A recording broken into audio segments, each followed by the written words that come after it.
Aïcha mi ngi doon Binta Ba, on va parler toujours de l'économie et on focus cette fois-ci sur le sommet de l'Union européenne et de l'Union africaine. Président Macron au programme et président Macky Sall. Nous parlons aussi du décès de l'ancien ministre Pape Ousmane Sakho ainsi de l'économiste Mor Gassama qui revient sur le plan Sakho-Loum. mi ngi noonu Asma ñetti poñ yooyu buñ ko boolee moom mooy ne chronique économie bu tey bi comme ni nga ko waxee les deux M Macky ak Macron ñoom moom dañoo sawar di ñëw ci suñu économie li nga xamante ne moo di sommet bi doxoon diggante Union européenne ak Union africaine amal nañ ko ba ndar képp ko sax nag faf bu élément bi yembee Mame Sidi Diop tonton Bakary ñu dem jëli élément bi desiwaat léegi sur le plateau. Les dirigeants des deux continents sont à Bruxelles ce jeudi et vendredi pour discuter de leurs objectifs communs. Pour les dirigeants africains, le sommet est l'occasion de prendre un nouveau départ dans les relations avec l'Union européenne. Le changement climatique est l'un des enjeux discutés, mais la différence d'opinion entre l'Europe et l'Afrique est flagrante. L'Afrique considère qu'elle n'est pas responsable du réchauffement climatique, elle émet moins de 4% de CO2. C'est un continent qui n'est pas industrialisé et donc on ne peut pas exiger à ce continent de renoncer aux énergies fossiles alors que ceux-là même qui sont les responsables de la pollution continuent encore à utiliser des sources plus énergétiques et plus polluantes. Un paquet d'investissements de 150 milliards d'euros d'ici 2030 est également sur la table. Il comprend des fonds pour la santé, l'éducation et des projets d'infrastructure. Mais la directrice du Fonds monétaire international déclare à Euronews que l'Afrique a besoin de plus d'argent. Rien que pour surmonter l'impact du Covid, l'Afrique doit mobiliser 285 milliards de dollars en 5 ans.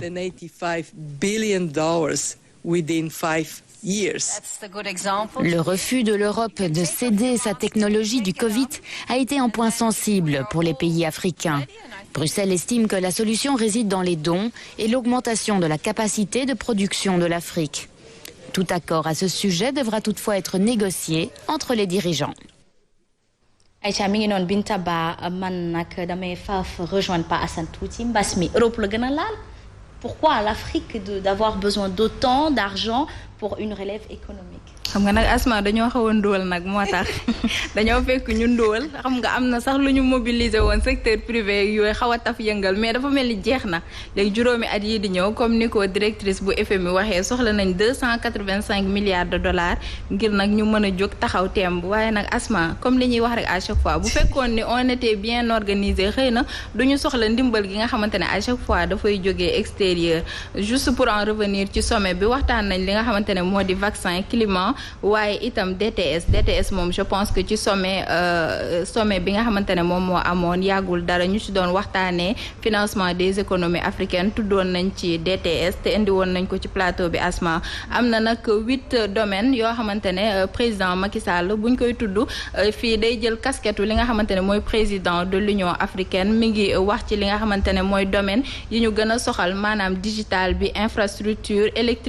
électricité surtout ndaxte 600 millions d'Africains jamono ji ñuy àddu ngeen di teewlu mënuñu fexe ba am courant leneen itam loo xamante ne président Macky Sall wax na ko mooy rek jëm ci énergie fossile yi indi woon nañ ko xam nga nag réew yu am doole yi dañu wax ni jël nañ dogal dootuñu financer kenn kuy exploiter gaz wala leneen parce que nag day am ay répercussions ci climat bi mais président Macky Sall moom nee na ñoom fexe nañ ba exploiter ko ba développer ko lu tax nag bu tolloo ci ñun suñu ay ñu nar ñu ko bañal leneen itam loo xamante ne wax na ko muy benn citation bu écrivain Cheikh Hamidou Kane nee na l'ère des destinées singulières et révolues moom président Macky Sall moo ko wax nee na nag Afrique namm nañ jël seen destin mais jëm nag ci lépp li nga xamante ne seen koom-koom la ñu mën ko doxal seen bopp Asma. Justement, c'est très important d'ailleurs boobu moom lañ koy xaare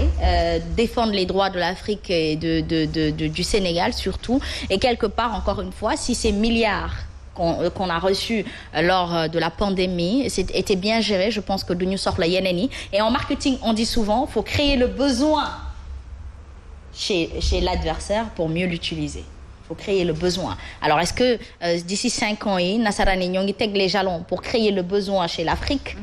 pour que cette Afrique-là continue justement de collaborer avec eux parce qu'ils sont conscients d'une Afrique très réveillée et très éveillée encore une fois. Donc s'il y a un piège ou s'il y a anguille sous roche, les spécialistes sëgg leen ci bu baax a baax bu ko defee ñu mën ci am ay leeral. Décès de l'ancien ministre Pape Ousmane Sakho dañ ciy ñëwaat Binta Ba. mi ngi noonu Asma mu nekk nag tiis bu daanu ci suñu kaw daanu nag ci kaw économistes yi nga xamante ne ñoom ñooy yeewoo Sénégal niki nag mercredi 16 février weer bi ñu nekk nag Pape Ousmane Sakho daf fi bàyyeekoo dem wuy ji boromam moom nag nekkoon jëwrin bi nga xamante ne moom moo gàlloo woon wàllum koom-koom ci réew mi te nag marqué les Sénégalais bu baax a baax surtout nag ñi nga xamante ne jamonoy dévaluation fekkee nañ ko mu metti woon xëy na torop si ñoom. Alors kan moo nekkoon Pape Ousmane Sakho jàmbaaru koom-koom boobu moom la ñuy découvrir léegi maam Sidi bu élément bi baaxee ñu dem jëli ko desiwaat léegi.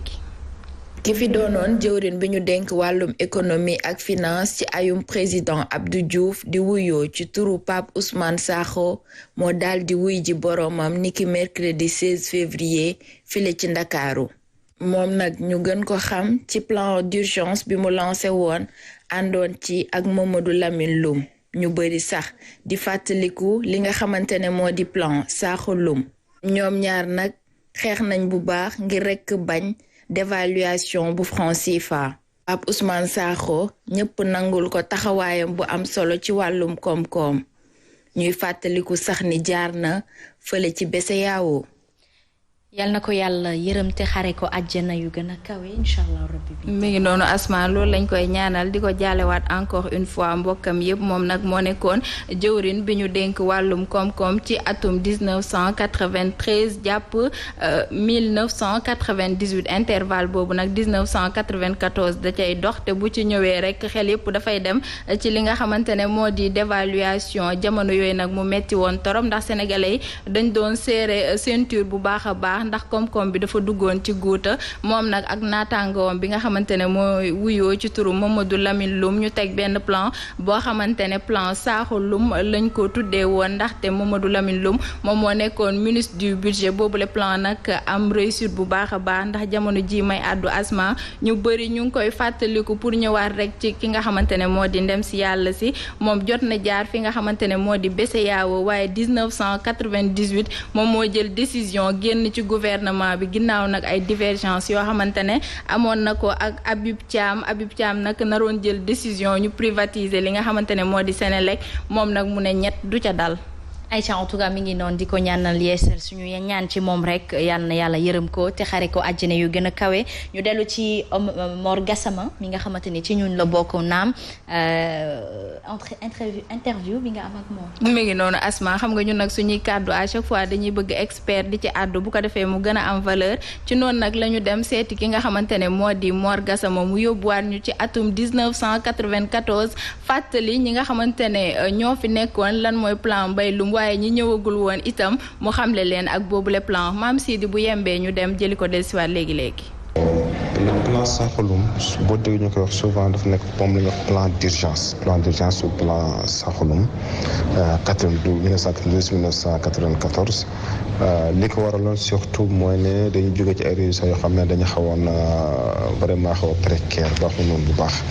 ci programme de semence citoyenne bi amoon de 1985 à 1991 parce que li ko waraloon mooy gouvernement bi dépense yi bëri na déficit public bi aussi par rapport donc ak PIB bi dépassé woon 3% de mën a ba 4%.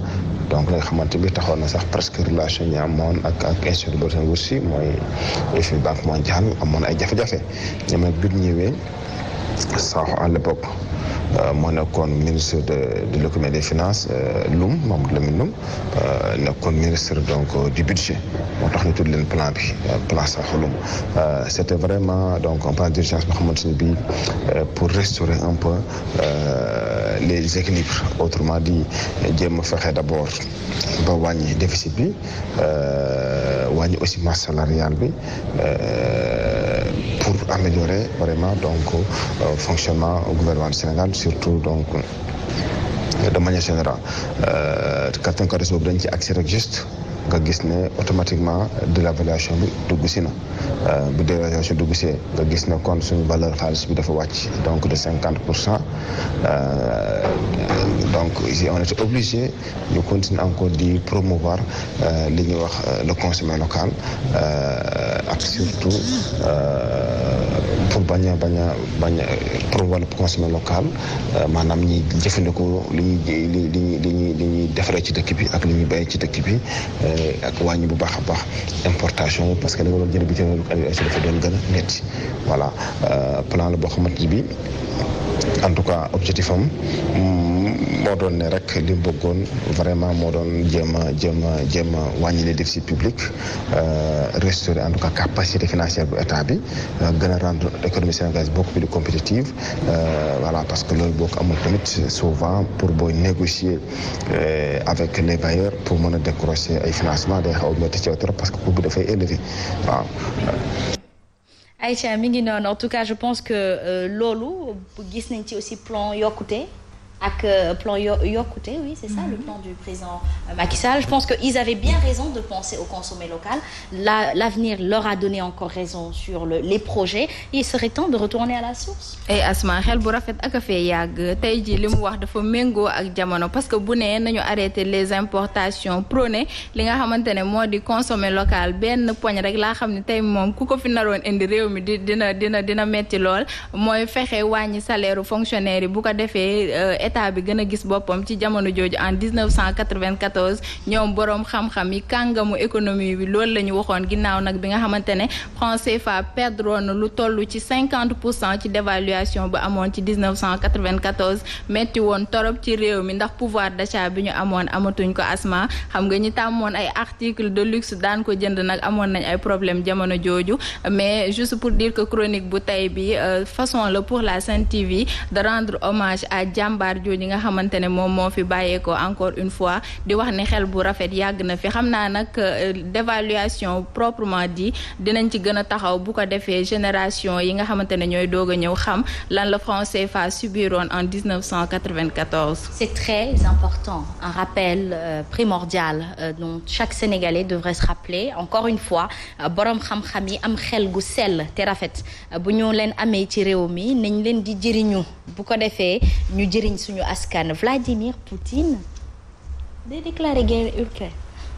Asma Vladimir Poutine bëggul jàmm ndaxte lii nii mu nar a def lu doy waar la parce que ñoom bu ma juumulee dañoo am ay bombe nucléaire te nucléaire ñun xamuñu ci lu bëri waaye dégg nañ ci Hiroshima ak Nagasaki tey jii bu fekkee moom nar na indi boobule problème France dem allié wu ak États-Unis moom Chine xamaguñ ndax dañ koy jàppaleem déet xam nga ñooñu ñeent fu ñu tase di guerre Asma lu nar a metti la yàlla na fa yàlla wis ndox mu sedd mais Poutine tamit war na xam ni vraiment espace bi nekk Ukraine bi mu bëgg a occuper war na ci deltu ginnaaw nag Asma bu ñu waxantee dëgg. Nit du tooñ incendie 7 milliards de francs CFA pour la réfection du building administratif Mamadou Dia mi lakkoon fan yi 7 milliards de francs CFA moom moo koy réfectionné donc encore une fois pour dire que bu ñu amee suñu ay infrastructure bu ñu ko yàq ndax 7 milliards yooyu du jóge ci poche président Macky Sall. 7 milliards Asma moo koy defar. Binta lu saytu nañ ko bariwul wala. moo koy defaraat parce que defaroon nañ ko waa donc. moo koy defaraat waa dafa bëri en fait moo tax ci c'est énorme quand même comme ça jox nañ ko Binta dinañ si doxal des investigations économiques parce que c'est l'argent du contribuable et ce serait bien quand ils annoncent des sommes pour des réfectionnements de montrer un devis. Ah oui, un devis quelque part peut-être que contre-devis dina am et puis day yombalal poche contribuable comme du seen poche ke suñu poche la ñun ñëpp. ban building la woon Asma. Mamadou Dia. ban la ci mooy bi jàkkaarloo. administratif mooy bi doon lakk temps yële. lakk bi toll na noonu kon. 7 milliards moo tax ma ne la defaraat. Alors l'investigation est ouverte.